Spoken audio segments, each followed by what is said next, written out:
What's up, everybody? Jake Blickenstaff come back at you in another episode of the Northeast Georgia podcast.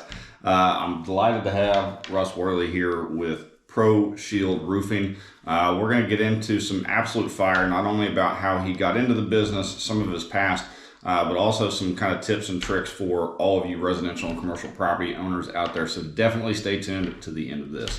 But I know a little bit about you. Why don't you go ahead and tell me a little bit more about like your background, who you are, what you do, and kind of how you got into the business. So that way everybody else will be able to get caught up. Sure. We get the eye spots. I'm Russ Worley with ProShield Roofing, owner. Come from a mixed bag background. I think like a lot of people, I know my parents didn't raise me to be a roofer. I think the intent was to be a pastor, but that didn't turn out so well. So my background is in service and trades most of my life. I spent the last decade or so in pest control. And so I come back to construction from pest control. I had a relationship with a guy whose wife knew my wife for some time. And like a lot of people, it takes a lot of pressure to make big life changes, especially when it comes to your career path. And so thankfully I had a lot of pressure at the time. And I was at a Christmas party, and the guy who is now my partner, Brad, said, "Hey man, let's look at getting you over into roofing." Man, there's no way. So at this time, I'm an operations manager. I've got 6,000 customers, 26 individuals on my team. I'm responsible for the fastest growing operation in my brand in the state of Georgia. It's a Fortune 500 brand. We're just crushing, and ego really wouldn't let me give that up. But again, you get enough pressure and you run from anything, right? So I said, yeah, man, let's look at it. Mm-hmm. So I started doing this part-time while I'm running that operation with Brad. And as soon as I got into it, I was like, man, this is incredible. There's a amazing financial opportunity here. It's much less stressful. And so I went to work with a large contracting group out of Covington. They're predominantly roofing, but general contractors as well. It's a $20 million operation, pretty solid, established, decade long.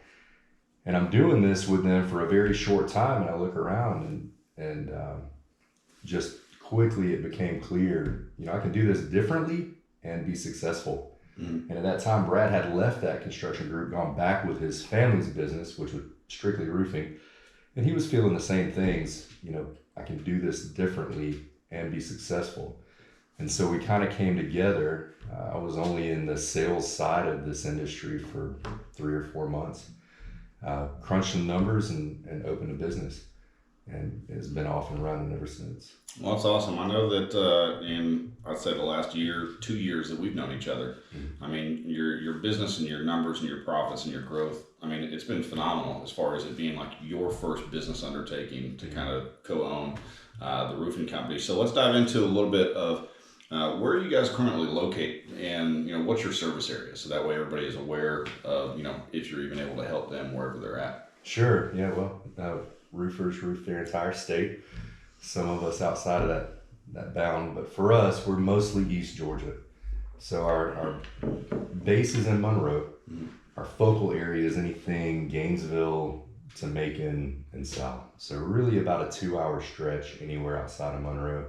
We're well equipped for it. We've got team throughout that territory. And so we can usually be on property within 24 hours of a request. Right on. And so with covering like all of East Georgia, I know that we have a similar interest with like B&I, mm-hmm. as far as being like a part of the community. Are there any other community groups that you're a part of that like you can attribute to, man, this is a phenomenal networking opportunity, or this has really helped me, get in with some of the local community folks and things like that? Sure. Yeah. Networking is a spectrum, and these groups are a spectrum. So on one side, you've got your purely community focused, like philanthropic activities, and on the other side, you got like B&I. So I'm here to pass business, get business. Somewhere in the middle, it's probably the Chamber of Commerce. Then a little bit out further towards the community side would be like a Rotary. Yep. And so I'm a member of all of this stuff. My personal favorite is Rotary. So I'm a member of the Loganville Rotary Club. And that has afforded me the opportunity to work with Habitat for Humanity. I've roofed for Habitat for Humanity. Obviously, there's not a penny of profit in that. That's pure loss, but it's a lot of spiritual gain. Yeah. Met some incredible people. It's very rare that businesses passed like in a BNI and Rotary, but once you're a part of that community, it all comes to you. Yeah. And so we've had some just incredible opportunity. Yeah, I'd recommend, and this is just a personal stance, like if you're profiting from your community, you should probably be trying to give back to that community, because I didn't cook those dollars up in my basement. Somebody has chosen to spend those with me. So if I can in any way serve from a position of abundance and give something back, yep. Preferably pick up some young folks and kind of like teach them along the way, and that's gold. So Rotary is a good place for that. Yeah, I love that.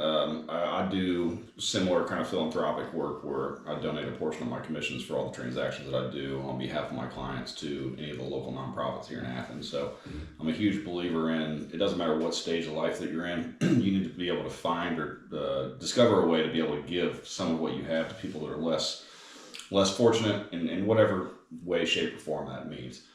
Because as you continue up the scale of growth, all that is going to increase your ability to give back. So I think that's a great opportunity.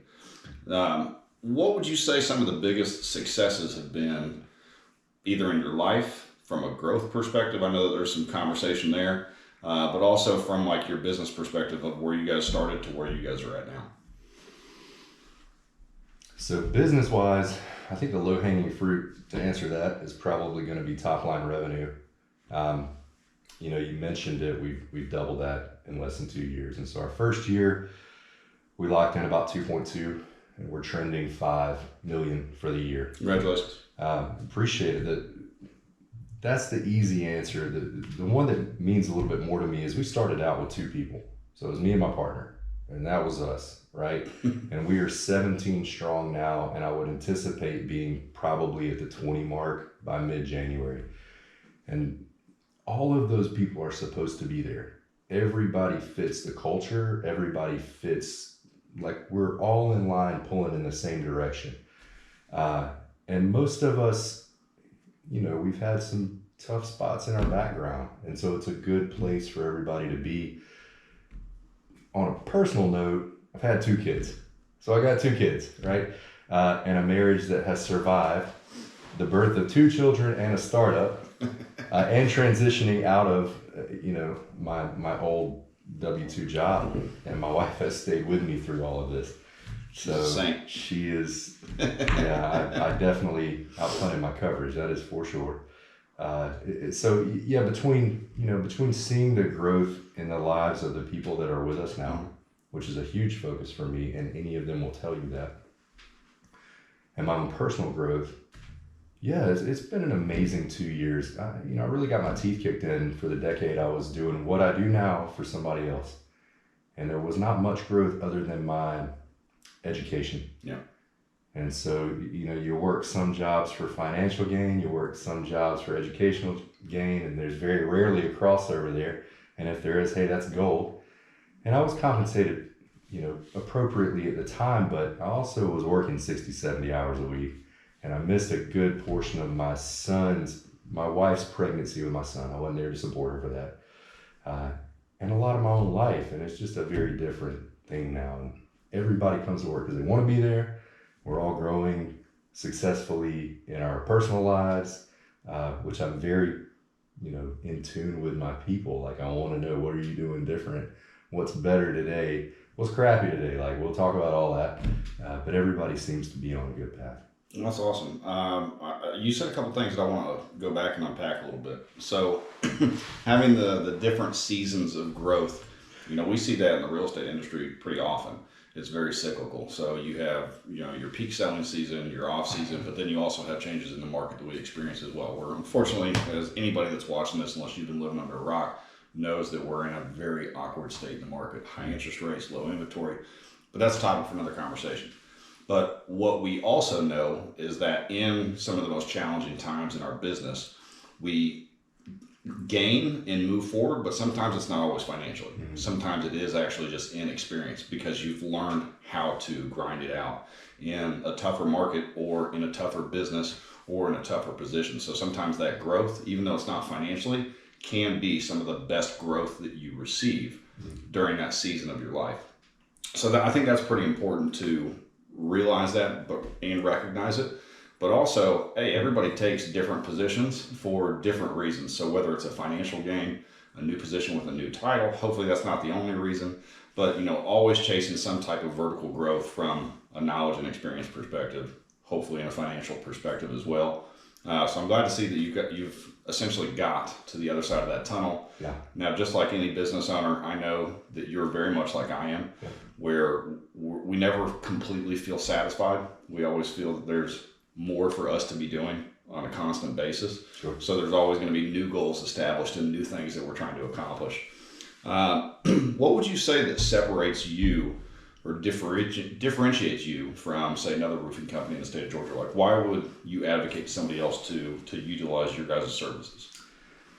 I want to give you a short answer on all this, but it's tough to do that. Like a lot of service and trades, it is a retail market. The difference with this particular retail market is it's not only retail, a good portion of it is insurance based as well. So we are able to assist people in both retail re-roofs, retail re-gutters, retail re-siding, all of the exterior trades. Great, we can help you with that. But we are also positioned to help people with regards to insurance. The funny thing about roofing in Georgia is when it rains hard, and this is kind of my joke, roofers are like mushrooms, like it rains hard and they pop up everywhere. And that is because there's no licensure here, and the barista at Starbucks can be tomorrow's roofing project manager if you have a good enough storm. No harm, no foul. Like, I encourage career path changes, and man, that might be my barista. I don't know. And in a bad downturn, I could be at Starbucks. But to speak directly to it, you see every truck has got claims specialists, and we're insurance specialists, and candidly, that's illegal. It's a violation of unlicensed practice of public adjusting laws. So, aside from the legal portion of that, I am proud that wholly a third of my team has insurance in their background, meaning they actually work directly for a major carrier or supported them as a third party. And so we actually are insurance specialists. So we're not telling you that so that you will give us your claim and hope for the best. Like, we will make sure that people are fully indemnified. For my public adjusters out there, I'm not speaking for you. I'm just using a big word. Found it this morning. They will be wholly indemnified because we will make sure we carry that process from cradle to grave. Yep. It's not just about having strong advocates for the consumer on our team. We have incredible relationships. So like a tough carrier is farmers. We're a farmer's vendor. We're an approved vendor. We work directly with them on a corporate level. Allstate, notoriously tough. We have incredible relationships with local Allstate agents who I would recommend not the carrier, but the agent. And they do wonderful things, but you have to develop those relationships. Yeah. And so from an insurance side, that's kind of what positions us, to be successful there. From a retail perspective, your price point is going to be contingent on the operator or the business owner's ability to leverage their relationships to control really two things in service and trades.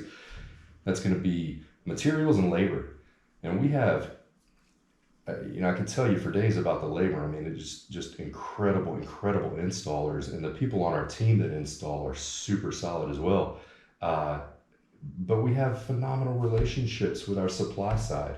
And so we're able to leverage that relationship to gain a price point that's comparable to a $40 million local roofing company out of Athens that is established and been around for a long time. So running lean and understanding that relationships are everything, not just in our personal lives, lets us come to the table with an incredible product, being a top-end roof with a very strong warranty at a price point that is like similar to Chuck in a truck. And he is not bringing that stuff to the table. He's bringing secondhand shingles and a 10-year in-house warranty, but he wasn't here 2 months ago, and he's not going to be here 2 months from now. So that's about as good as the taillights pulling out of the driveway. And so I think there's some big differences between us and the majority of roofing companies out there. Not all of them. There's some really good, we have some great competition. And I love those guys and I try to talk to them as much as I can, but par for the course is not that, right? Yeah. And I know that you talked about some of the challenges that you guys experience, like as an industry as a whole. So for any consumers or customers that are out there, don't do, or how do you avoid fly-by-night companies? Well, one of the best ways that I would recommend for you guys, especially because I know that you guys have great numbers, is to look at some of these reviews, whether it's on Facebook, whether it's on Google. I mean, that's going to do a lot of the selling and telling for you, because you can't go out there and buy fake reviews, not in mass quantities, not like that.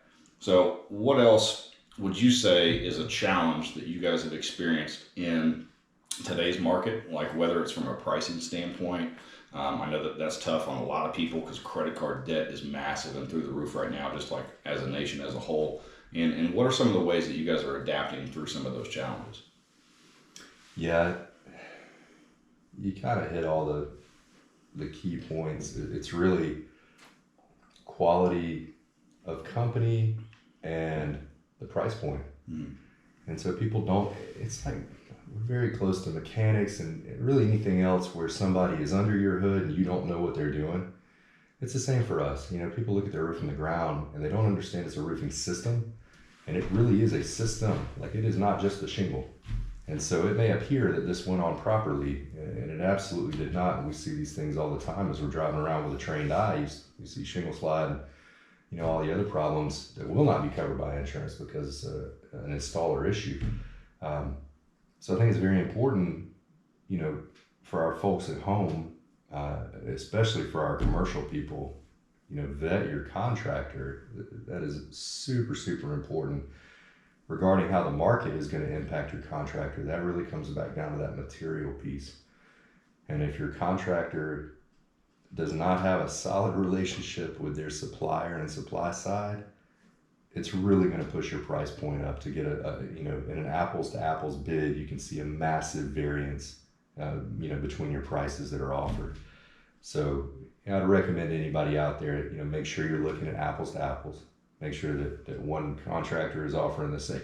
You know, you really want to line all these things up together and look at materials, warranty, what exactly they're offering, and kind of go from there. The other big challenge that we face, you know, is retention, because I feel like it's very similar to real estate in the sense that there are poachers everywhere. And if you cannot create the culture that will keep people on, the fellow from Virgin said, you know, train your people and equip them to lead, but create an environment where they never want to go. Absolutely. And that's near and dear to my heart. You know, if somebody leaves, they better be leaving to start their own business. Because if they're leaving to work for somebody else, man, I have missed the boat. And so a big challenge that we face is just there's a constant outside poach effort, you know, and the more we want to put all of our people out as much as we can in front of the community. Yeah. We push our reviews to please mention this person by name, talk about them, let's put them on social media. And so when you do that, you really expose your best to outsiders. Yeah. And hey, man, you know, come at me. That's all right. If you think you can treat them better than me, then, you know, if you can, again, I have failed. So either way, it's going to be a learning opportunity. It might be a very costly one, but we'll get it right. Yeah, I tell the same thing to the agents on our team. Like, whenever they first come on board, it's like, I want to give you all of the tools to be successful, with the intention that eventually you're going to spread your wings and you're going to grow and go do your own thing. But we're going to provide so much value and so much opportunity that the hope is that you don't. So I wholeheartedly agree with that. But I want to give you a personal plug. Are you looking to expand your team right now for like new sales folks and roofers? Yeah, we really are. We're looking to equip ourselves for the spring season, and so we would like to take on, you know, we're not a Fortune 500, and we don't have that recruiting and onboarding backbone, so we really have to focus our efforts, and so our capacity to onboard and train is really limited to maybe 1 to 2 individuals a month. And so right now our problem is we have so many people coming at us at one time that we have to make sure we are picking the absolute best fit. Yeah. It all comes out in the wash. But yeah, it can be, it's very often that you get a bad bill of goods, right? Like this person interviews well, they field well, they demo day well, and golly, is a train wreck after that. So we kind of pride ourselves in letting people go quick. If it's not a fit, it's not a fit for any of us. And we want to make space for people that do deserve the opportunity and want to work for a reputable contractor and get compensated much better than they would elsewhere. Well, you guys did hear that. So if you know somebody, if you are that somebody and you're looking for a new opportunity, definitely reach out to Russ after this video. But we're not done yet. I want to jump into one of the offerings that you provide for customers. So I know that you have the ability to get in there and do inspections on the front end. So that way, like prior to anybody actually needing a replacement roof, or if you just have questions, or that was one of the most appealing things that I came across whenever we first kind of linked up. Can you go into a little bit more of that? And then also I'd love if you could just provide maybe a gold nugget for any of the consumers that are out there, whether it's a residential or a commercial perspective on what to look for, or when to bring you into the picture prior to actually selling a property and having to go into the whole roof replacement conversation. Yeah. So same, a little different between residential and commercial. Obviously we're happy to provide complimentary inspections. It's an industry standard, but we actually take pride in that because we do want to be your roofer, right? And so we will take the time to give you a good inspection and a photo report. And the photo report piece is super important, not just for your own understanding and walkthrough of what happened on your roof. Again, we're under the hood. We're not auto mechanics. We don't know what's going on.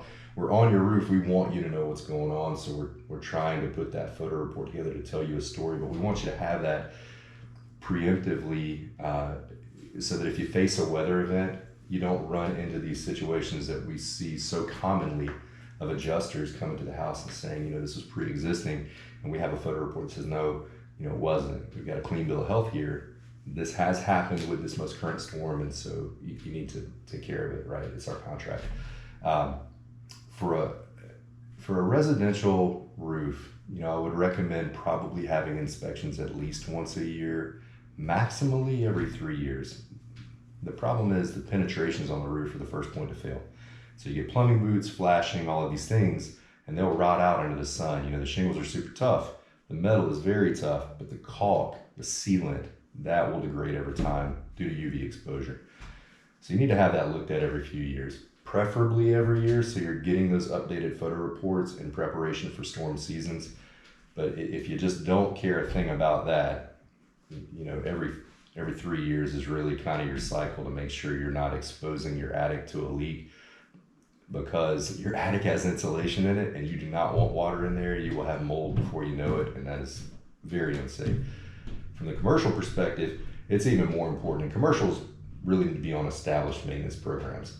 So those programs should be inclusive of several things: quarterly inspections, drone flyovers, full reports to facility maintenance, property owners, with the understanding that we are prepared at all times with a few things. We want emergency response. We want to make sure that, again, in the event of a storm, a serious storm, that we're there to mitigate interior losses. So we did a coating recently on a data facility. These guys in any given, I'm not sure what their cash cycle was, but they were talking about $1 million worth of data a day runs through this. And so they, the short of it is, for commercial, it's very important that they have, a program where they have their roof maintenance in place. Just like anything else, you can divert capital expenditure for a very long time if you maintain appropriately, and if you do not, you'll get to spend some money for no good reason whatsoever. Coatings are relatively new to the market. They're not super new, and people know about them, but in the past, it's okay, we've got a metal roof, the metal roof is done, let's replace the metal roof. We've got a TPO roof, it's become saturated, let's replace the top layer, and it's super expensive. You can come in at half of that cost with a coating. You can come in at a 50th of that cost with a good maintenance program. which will push out your recoat, which is half of that cost, which will push out the replacement, which is the cost we're trying to avoid. Yeah. And so I think for our commercial people especially, just have a relationship with somebody that you trust that will show you what they're doing or walk the roof with you to explain what you need to do or have facilities do, and listen to them. Don't waste your time and then go back to business as usual. If they're recommending something for your facility, you should probably take them up on it. Or, God forbid you're in a relationship with somebody you don't trust, get a second opinion. Yeah. Well, you're modest, so I'm going to say that anybody that needs something like that, if you don't already have it, reach out to Russ and his team, so that way they can get you hooked up, and at least you have a baseline to know where you currently are. So before we finish up, I always like kind of ending on, what kind of golden nugget or business tip do you have for anybody that's potentially looking to go off on their own or that's in the process of, in the weeds, and, just something that you've felt that has helped you through that time period?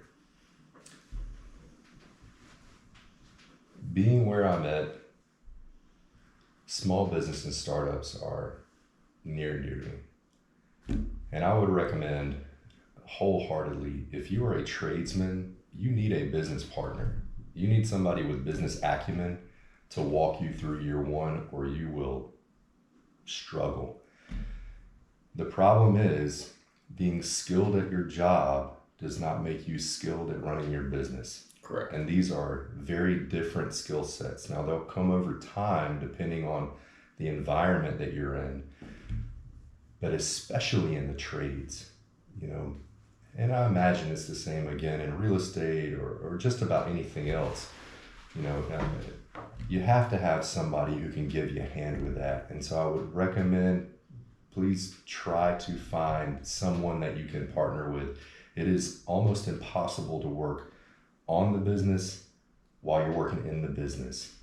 And it is very hard to acquire the skill sets that will let you effectively work on the business if you've never done that before and you are stuck in the business. Best recommendations for anybody that's providing a service is to understand deeply that your middle line will impact your bottom line more than you could possibly understand. And when you're fresh and new, you're just trying to get your sales pipeline established, you're trying to get some business coming in, then more than ever, your cost of goods or cost of service sold is really going to impact your net. And you have to be able to control fixed expenses then more than ever. So there's an axiom, you can cover a lot of sins with sales. And we want to do that. We want to cover a lot of error on the play through a lot of sales. But it takes a while to get there. And even then, by the time you get to that point, you really want the skill set where you're not losing money out of the back end.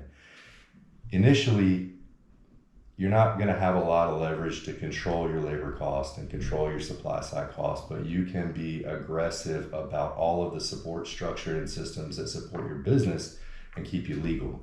And so, having somebody with a background in that it will be everything year one, year two, year three. If you don't have somebody like that, this is a passion of mine, and this is one of the ways I like to give back to Athens. I'm working with a lady now. She's in a retail service industry. Let me tell you, I don't know anything about what she does, and that's quite okay, because I really understand how she wants to do it. And so I just spend my free time talking to her. I'm happy to talk to anybody about this stuff. It is a make or break issue. Be patient with yourself. Expect some failure points, but just stick it out and get some guidance where it's appropriate, and you'll be all right. Yeah, that's golden. And I love our chats talking about business and growth and expansion and all that kind of stuff. Really, it pays dividends to surround yourself with other individuals that are on the same path. I think some of my best friends in this business and just in life in general are also people that are doing the same things that I'm doing and trying to get to the same places, if not further.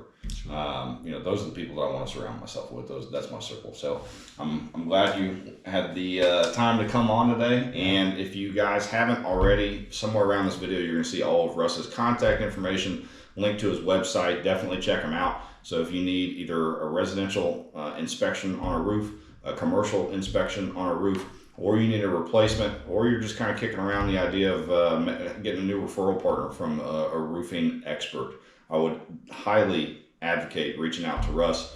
Also, once again, just to give them a shout out, if you are in that phase of looking for a new gig and you're in sales already, or you want to take on something new, reach out to them as well. There might be a good fit or a good opportunity for you to potentially join his team. So once again, appreciate you being on the show. Yep. And we'll see you guys on the next episode. So I want to thank you as we wrap up another episode of the Northeast Georgia Real Estate Podcast. I want to extend a big thank you to our fantastic guest, Russ Worley. He was absolutely amazing. Some of the business tips and insights, and just really some of the ways that he's able to articulate some of his success that he's had, not only in his personal life, but also in his business life, has been pretty awesome. So just thank you for your time and your participation. Now, to all you property owners out there, whether you're considering buying, selling, or leasing commercial residential real estate in the greater Atlanta, Northeast Georgia area, or even the western upstate portion of South Carolina, remember that we are here to support you. Our dedicated team is ready to guide you through every step of your real estate journey. Our team's a powerhouse, featuring specialized commercial agents who excel in leasing and sales across diverse categories, including office, retail space, industrial properties, and multifamily resources or residences. On the residential side, our agents specialize in everything from traditional single-family homes to luxury real estate, and even navigating the intricate world of REOs and short sales. And here's something exciting for all you licensed agents out there across the Southeast, covering South Carolina, Georgia, and Florida. If you're currently seeking a supportive community of real estate professionals who can act as your mentors, advisors, coaches, and friends, please look no further. At VPR First Team, we provide exclusive one-on-one access to some of the most successful commercial and residential realtors and brokers in the field. So if you're looking to learn, grow, and thrive in your real estate career, or if you're on the hunt for a new home, don't hesitate to reach out to us. We're here to make your journey a smoother one. So thank you again for joining us on another episode of the Northeast Georgia Real Estate Podcast. If you have enjoyed the insights shared today, remember to subscribe, rate, leave a comment, leave us a review. And until next time, keep those dreams alive. We'll catch you on the next episode.